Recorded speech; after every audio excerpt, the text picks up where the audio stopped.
بسم اللہ الرحمن الرحیم۔ السلام علیکم معزز ناظرین، ہماری آج کی ویڈیو کا موضوع پاکستان کے پہلے وزیر اعظم نوابزادہ لیاقت علی خان ہے۔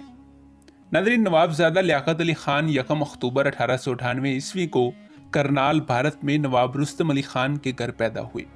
سلسلہ نسب نوشیروان عادل شاعران سے ملتا تھا۔ ابتدائی تعلیم گھر پر حاصل کی اور 1918 عیسوی میں MAO کالج علی گڑھ سے BA کیا اور بعد ازاں الہ آباد یونیورسٹی میں تعلیم حاصل کی۔ ایکسفورڈ سے MA کیا۔ 1922 عیسوی میں بیرسٹری کی ڈگری حاصل کی۔ ناظرین، لیاقت علی خان کی پہلی شادی 1914 عیسوی میں جہانگیر بیگم کے ساتھ ہوئی اور دوسری شادی بیگم رانا سے ہوئی۔ ان کے 3 صاحبزادے ہیں۔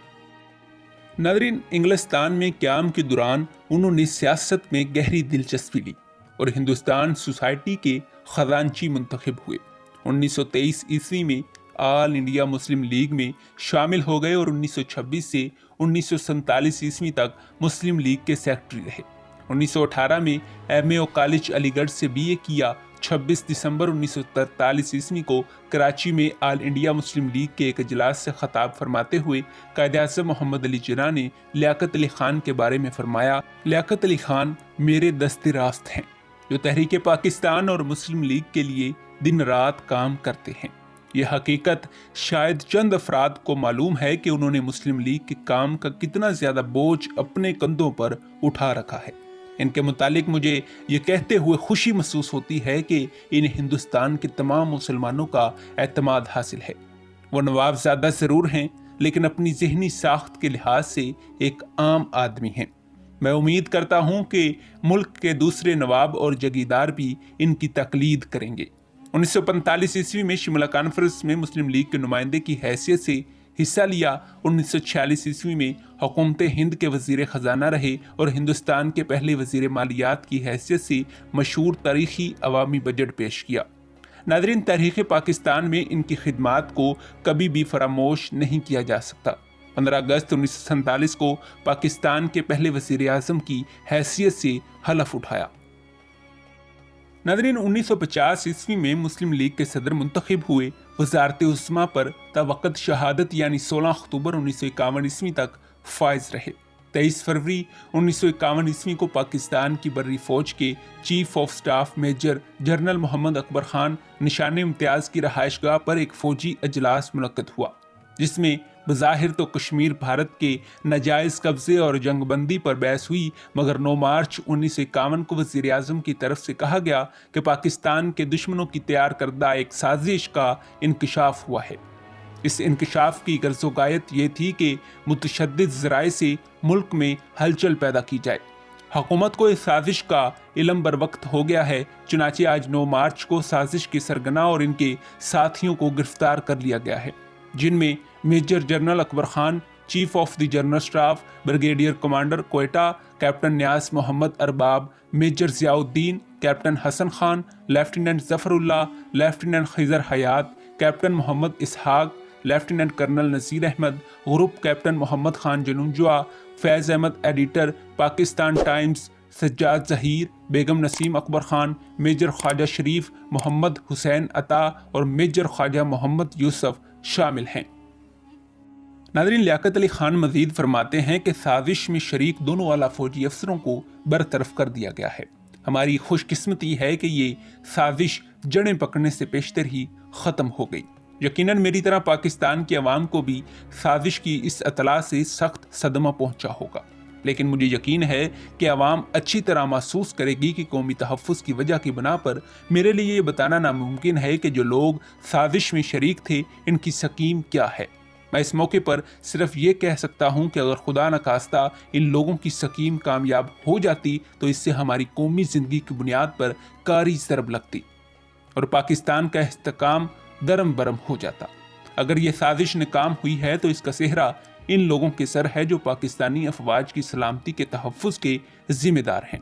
یقیناً اس سازش کی ناکامی پاکستان کی مسلح افواج کے غیر متزلزل وفاداری کے لیے ایک خراج تحسین ہے، جو چند شرانگیز غدار سازشوں کی شرارت سے بالکل متاثر نہ ہوئے اور انہوں نے پاکستان کے ان دشمنوں کی ساری ناپاک کوششوں پر پانی پھیر دیا۔ ہم سب ان کی چوکسی کی وجہ سے اللہ تعالیٰ کا شکریہ ادا کرتے ہیں۔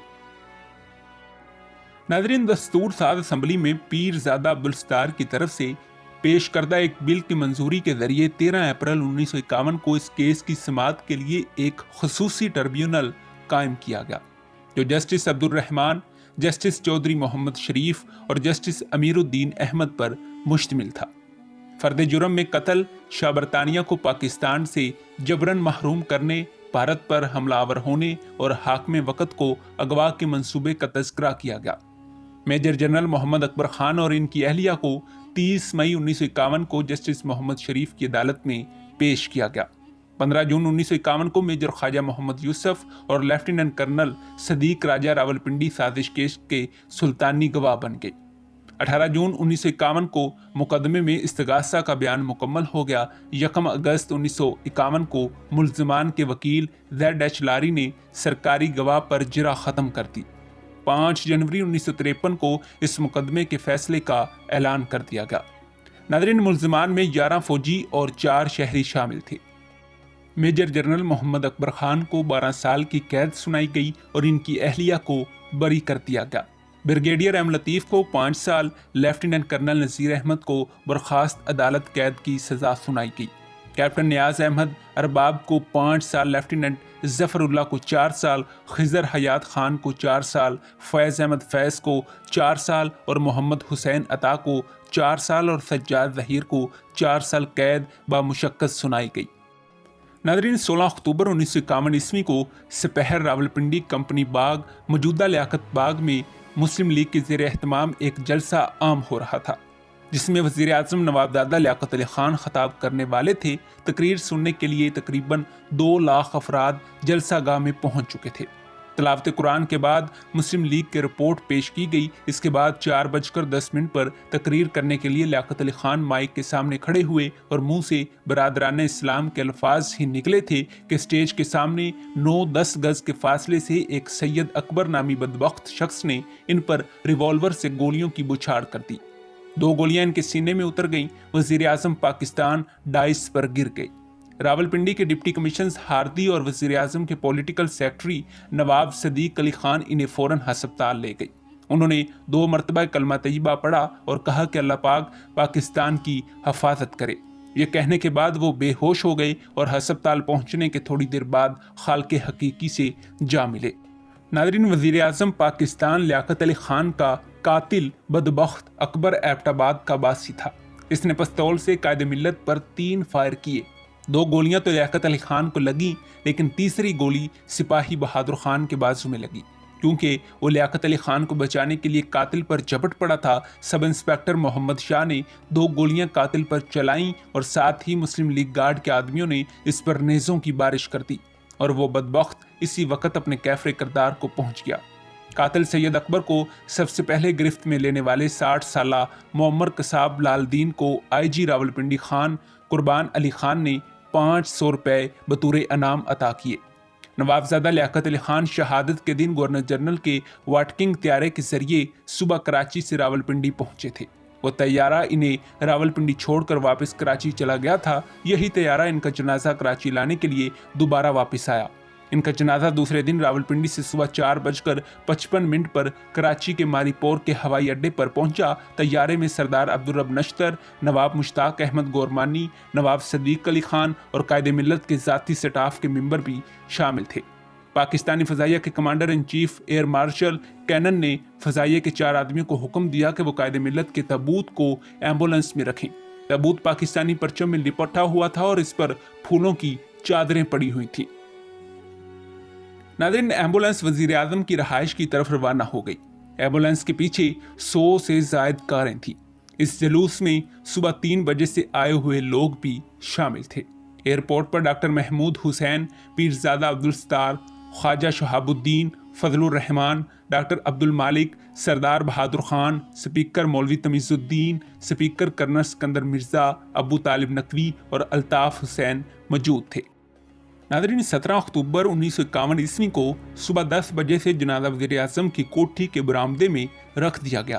جہاں عوام آخری دیدار کرتے رہے۔ اس کے بعد گورنر ہاؤس کے قریب پولو گراؤنڈ میں نماز جنازہ مولانا احتشام الحق تھانوی نے پڑھائی۔ جنازے میں تقریباً 60 لاکھ افراد شریک تھے۔ جلوس 3 میل لمبا تھا۔ مزار قائد کے احاطے میں جہاں قائد ملت کی تدفین ہونی تھی، لاکھوں سوگوار موجود تھے۔ وزیر اعظم کے بڑے صاحبزادے ولایت علی خان اور وزیر اعظم کی بوڑھی والدہ تجہیز و تکفین میں شرکت کے لیے لاہور سے کراچی پہنچ چکے تھے۔